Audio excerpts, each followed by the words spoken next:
তানোরে অরক্ষিত গভীর নলকূপের গর্তে পড়ে নিহত শিশু সাজিদের দাফন সম্পন্ন হয়েছে। শুক্রবার 12 ডিসেম্বর সকাল 10টার দিকে উপজেলার পাচন্দর ইউনিয়নের কোয়েলহাট পূর্বপাড়া গ্রামের বাড়ির পাশের মাঠে জানাজা শেষে তাকে পারিবারিক কবরস্থানে দাফন করা হয়েছে। জানাজায় বিভিন্ন বয়সের হাজারো মানুষের উপস্থিতিতে এলাকা জুড়ে শোকের আবহ নেমে আসে।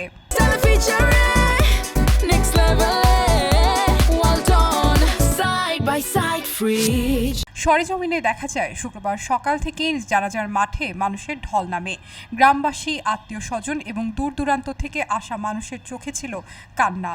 সাদা কাপড়ে মোড়ানো সাজিদের দেহ যখন মাঠে আনা হয় তখন কান্নার রোল পড়ে যায় চারদিকে।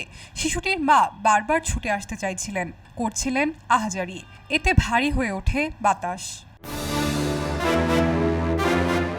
জানাজার নামাজে ইমামতি করেন কাজী মৌলানা মিজানুর রহমান। পরে দাফনের সময় মানুষের ভিড় সামলাতে হিমশিম খেতে হয় স্বজন এবং স্থানীয়দের। পুরো গ্রাম এক শিশুর জানাজায় এই দৃশ্য আগে কখনো দেখেনি বলে জানান অনেকেই। নিহত সাজিদের বাবা রাকিব উদ্দিন সাংবাদিকদের বলেন, আমি ফুটফুটে একটি সন্তান হারিয়েছি, আমার একটা কলিজা হারিয়ে ফেলেছি। আমি বিচার চাই, প্রশাসনিকভাবে যে বিচার করবে তাতেই আমি সন্তুষ্ট। আমার কিছু করণীয় নাই, এখন শুধু দোয়া করা লাগবে। যেহেতু আল্লাহ দিয়েছেন, আল্লাহ নিয়ে গেছেন, কিন্তু গর্ত বন্ধ না করা এটি একমাত্র অবহেলা, এছাড়া আর কিছুই নয়।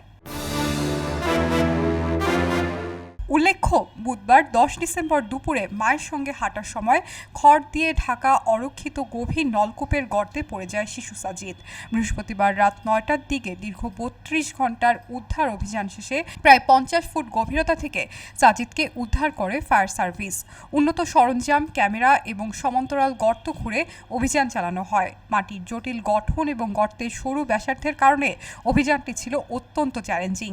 উদ্ধারের পর শিশুটিকে তানোর উপজেলা স্বাস্থ্য কমপ্লেক্সে নেওয়া হলেও রাত 9টা 40 মিনিটে চিকিৎসক তাকে মৃত ঘোষণা করেন। উপজেলা স্বাস্থ্য কর্মকর্তা ডাক্তার বানারবার্স হাসদাক জানান, হাসপাতালে আনার আগেই শিশুটির মৃত্যু হয়েছিল। খবরের কাগজ, নিখাদ, নির্ভীক, নিরপেক্ষ।